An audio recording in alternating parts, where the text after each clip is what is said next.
like a drop of rain in an ocean, like a drop in the sea. But many, many nations still got to learn from we, how we aspire and we achieve. It's so hard to believe the unity that is so unique. It's fantastic, yes, so to speak.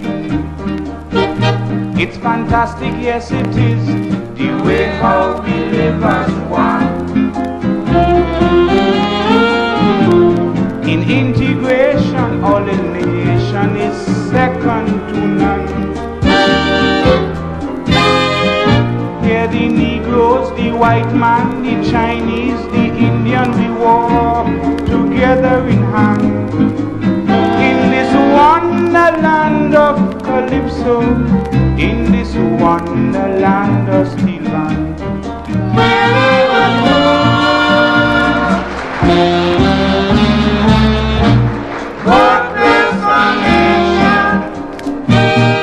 Good evening and welcome to another edition of the DPTT Speaks.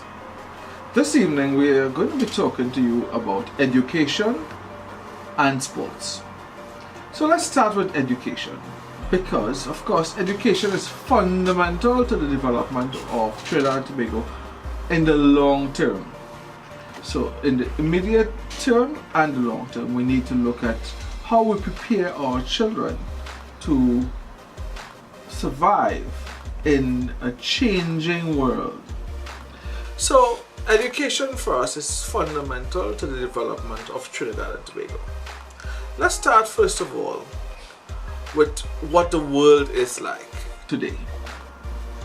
Things are changing, and they're changing rapidly, so that things that you learned a few years ago are today no longer relevant. I remember there was a group of people who spent a lot of time learning something called key punching, and they had to be key punchers to put data into computers. There is hardly anyone today who would remember what key punching is all about. That part of it is all gone now because computers have developed so quickly. There were people who spent a lot of time learning to program computers and to do what was DOS. People today have no idea what DOS is, or just like in a very short while people will have no idea what Windows is. So the world is changing quickly, it's changing fast, and governments have to be competitive, and they have to keep abreast with the development in today's world. But Trinidad and Tobago, under the Democratic Party of Trinidad and Tobago, wants to do more than simply keep up. We want to lead the way in new areas. That is the thing, that must be the vision of the Democratic Party of Trinidad and Tobago. It is the vision of the Democratic Party of Trinidad and Tobago, but it must also be the vision of the people of Trinidad and Tobago. How do we not only be competitive, not only keep up with what's going on, but how do we lead the way into new areas of education? So to do that, we have to start with infrastructure. Let's look at what we have. Our infrastructure does not allow for our children to get the sort of education that is required.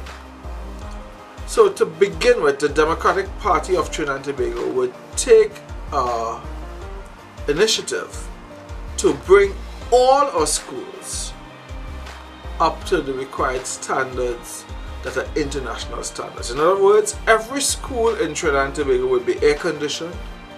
Every school in Trinidad and Tobago will have access to a playground. Every school in Trinidad and Tobago will have proper cafeterias where people can have their breakfast and lunch.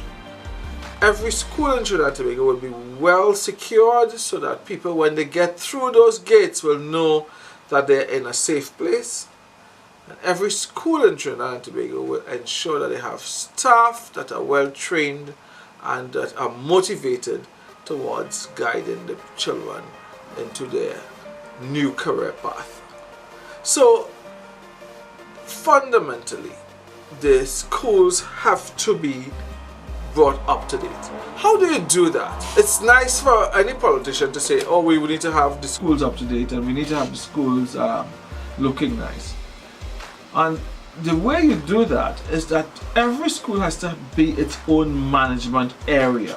In other words, the school, wherever that school is, has to be managed as a business, so that they don't have to sit and wait on the Ministry of Education to send them workers to fix the school. That's a problem we have every year. Every time school closes, you hear a lot of schools are not open because the subcontractor or the contractor did not finish what they need to do. And what we are saying is that responsibility, the responsibility to maintain the school, the responsibility to keep the school up to the required levels of operation, has to be done and managed at that school. And how is that done? And under the present system, the principal has a certain amount of leeway that he can do some small repairs with a small budgetary allocation that he has. That's not what we need, and that will not work.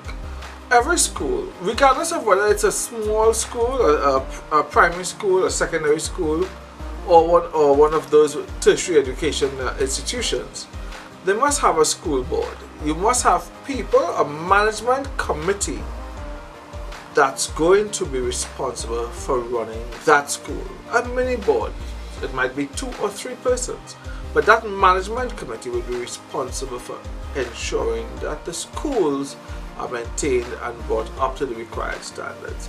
And that management committee will also have to prepare a budget, whatever that budget is, to maintain that school.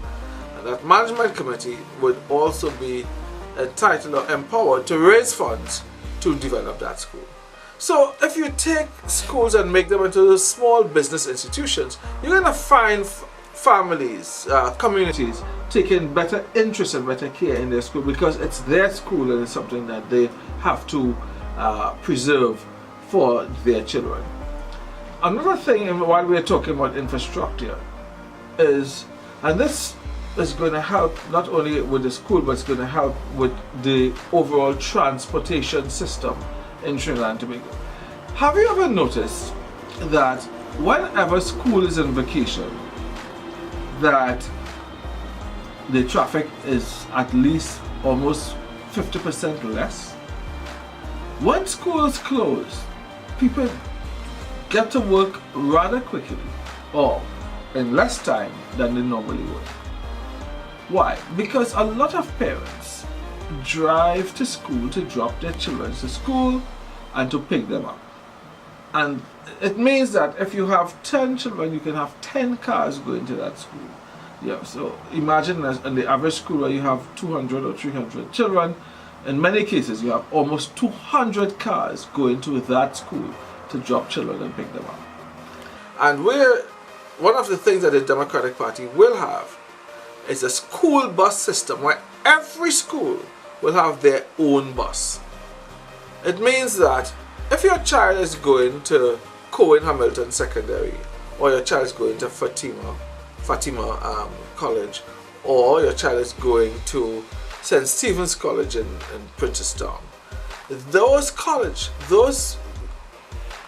schools will have their own buses. They will have a minimum of 5 buses, depending on the population of the school, and they would then distribute those buses to the different communities, so that that whole management committee that we spoke about earlier would plan how they distribute those buses, the routes of those buses, so that parents' responsibility would be to get their children to the bus stop where they can get onto a school bus which is safe and secure, rather than having to drive their children to school.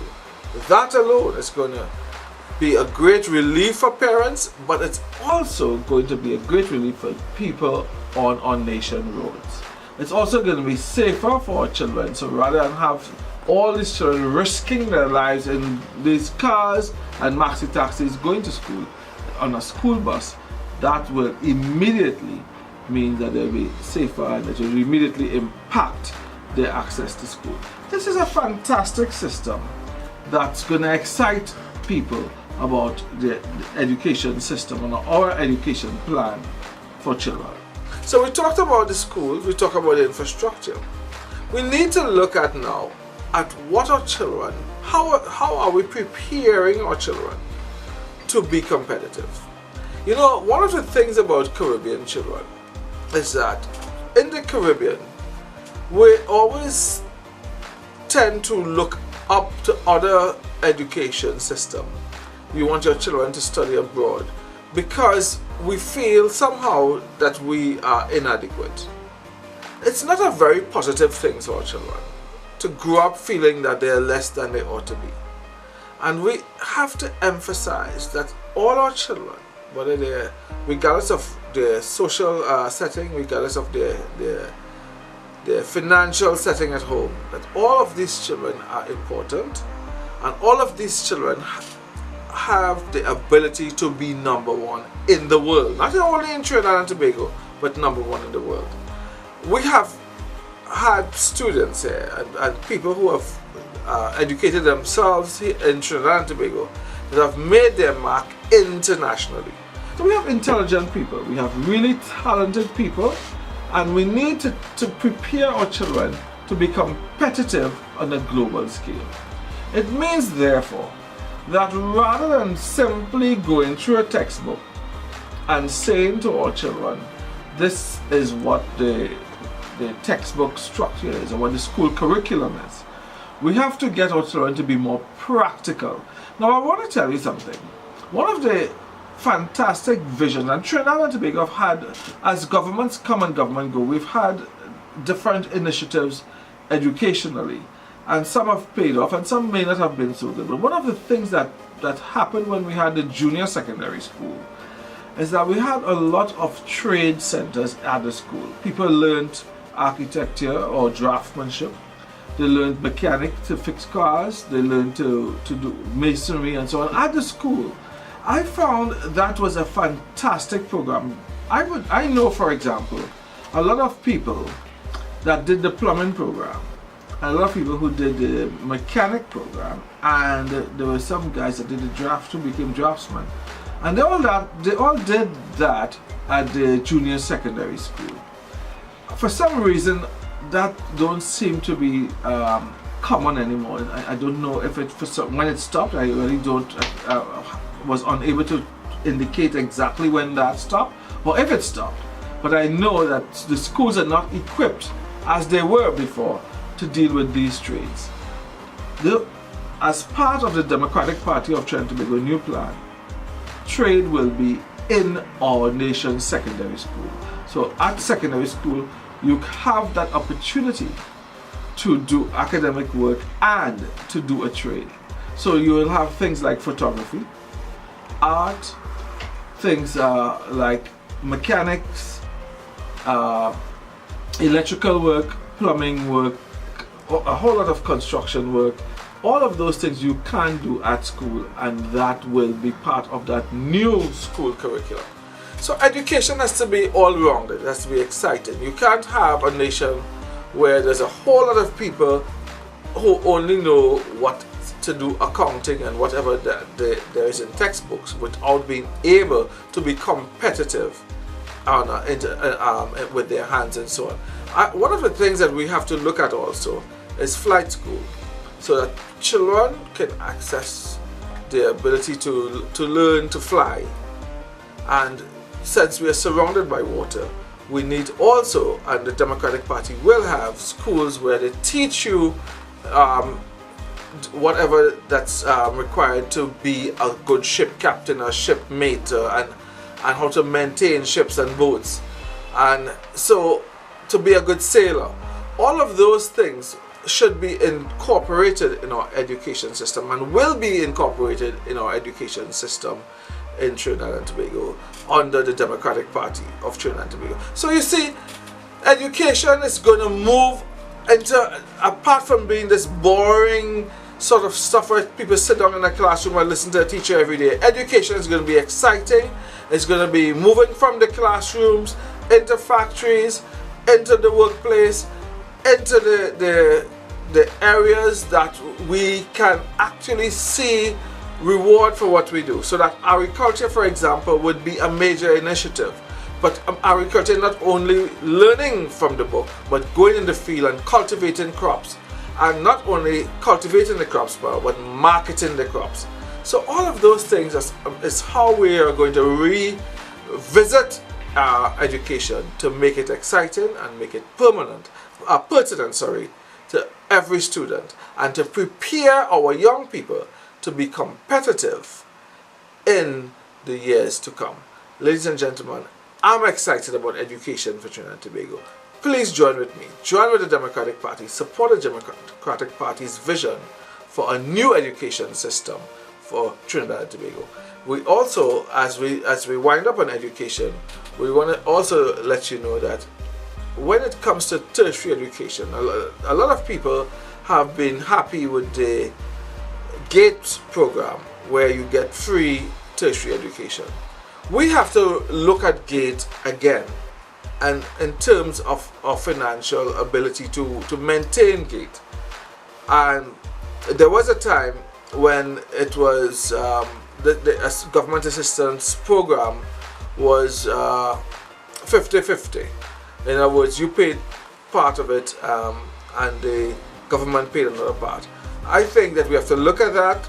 We have to look at those who can afford to pay and those who can't afford to pay, so that you might have a situation where the very poor would get 100% GATE, while those who can afford it might get just 50% GATE. That's something we have to look at, but I don't think that the government on a long term would be able to sustain GATE 100% in the long term. We'll look at that as well.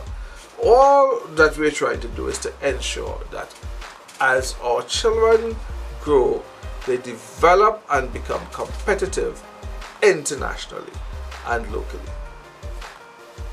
We're now going to talk about sports. Trinidad and Tobago has been very successful in the sporting arena. Our cricketers are known throughout the world. Our footballers have made it to the World Cup. Our athletics guys have won Olympic gold.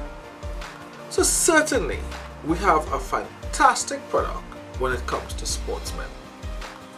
But do you know that in most villages in Trinidad and Tobago you can't find a swimming pool? In most villages there are no running tracks. There might be. One of the things that's common is that you have a lot of cricket fields and football fields. But do you know that those cricket fields are dangerous because the outfields are not well maintained, they're not drained properly, and the football fields similarly? So the question is, what is the government's role with regards to sports? The Democratic Party of Trinidad and Tobago would take a very different approach to sports. We believe that the people of Trinidad and Tobago are the best people to manage Trinidad and Tobago. Earlier when we talked about education, we said that the schools should have their own management board who would have their own budgets and so on, and they just go to central government with a plan which would be approved through the Ministry of Education, and they would be able to run their school under the guidelines of the ministry. Well, it's another similar note that we're looking at sports. The government's responsibility in the first instance would be to ensure that there are world-class recreation grounds throughout Trinidad and Tobago, so that every village would have a good athletic track or access to a good athletic track very close by. Every village will have basketball courts, they will have tennis courts, they will be able to have in every village swimming pools, and every village would be able to have indoor sports center, gymnastics and so on. So after the government have set up the infrastructure, that is where those things are going to be turned over to the village. As all part, as you would recall, if you've been following the Democratic Party's vision for Trinidad and Tobago, you would recall that we talked about local government and local communities running their communities. So what we will do is that we will turn those sports facilities over to the local people. For example, Toko, apart from having to run Toko would be responsible for their own football field, their own cricket field, their own swimming pool, their own indoor gymnasium, and whatever Toko wants in terms of sports, they can now put it into their budget and bring it to central government for assistance. And of course, Toko will have to try to raise a lot of the funds themselves. Now, one of the things that the government will also do, and the Democratic Party of Trinidad and Tobago government will do, is how do we cover sports? Now, you have the Professional Football League as an example. The Professional Football League games, you see them in the news that someone said tonight you had Jablote playing Central FC and this was the score. But a lot of people would like to look at the game live. Because business people have not bought into that as yet, you would find that you don't have private companies sponsoring the games, private company televising the games. So in the first 5 years of the Democratic Party of Trinidad and Tobago's governance, all of these games would be televised live, so that you can have the games. We're going to select, because on some instances you're going to have like 3 games at one night. We'll select one game, but every night that you have football in the Professional Football League, one of those games will be broadcast live on television, and the government is going to be paying for that. And so you now have the sports, the Professional League will now be able to offer advertisements and so on, to the point where at some point later on they will have the television rights to these games, and they can now market it in a way that they can wean themselves off that government subsidy for televising live games. The same thing is going to happen with regards to the cricket, the Professional Cricket League. Already, right now, cricket has led the way with the CPL, because they are totally independent of government. They're not depending on government, and the radio stations and television stations have all bought into that. So we need to get football in the way the CPL operates, and that's a good model to look at. But that's the model that we want for football, but not only for football. We need that model, that CPL model, to work in terms of swimming, athletics, in terms of basketball, in terms of netball. A lot of those sporting initiatives that you have the sporting bodies responsible for. Another one is hockey. We have fantastic hockey players in Trinidad and Tobago. So all of that has to be done, and it has to be done in a coordinated fashion where people, the public, can see these games live on television using a model similar to the CPL model. Now, sports is fun. Sports is big business. We know of the CPL, we know of the IPL, the Indian Premier League, and we understand now that you can see T20 cricket making it internationally. The same thing, if many of our citizens in Trinidad and Tobago look at the basketball league in the United States. People are now getting into the NFL, and they're looking at the football league as well. So sports can be exciting, and it ought to be exciting, but we have to treat it as a business. So part of the Democratic Party of Trinidad and Tobago's vision, apart from the live television, in terms of feed that you're going to have, in terms of how we assist in television coverage, we also are going to ensure that we build the organizations independent of government, so that the Queen's Park Cricket Club, the Presale Cricket Club, all those clubs that you have throughout Trinidad and Tobago, whether it's basketball, football, hockey, all of those clubs can now access funding at the Ministry of Sports and run their sports rather than have rather than become totally dependent on government. So we are going to be assisting organizations to take their sporting organizations, their sporting discipline, and develop it with the help of the government of Trinidad and Tobago. The sport is going to be exciting for us. Education is going to be exciting for us. The whole structure of governance of Trinidad and Tobago is going to be exciting because you have decided to go away from the normal way you do things and to vote the Democratic Party of Trinidad and Tobago. You got to keep in mind, all of these things can only happen if you vote the Democratic Party of Trinidad and Tobago. And in order to have something you never had, in order to have something that you never had, you have to do something you never did, and that is to vote for the Democratic Party of Trinidad and Tobago. So until our next episode, this is Steve Alvarez saying, may God bless Trinidad and Tobago. May God bless our nation. Thank you. In the evening of my life I shall look to the sun.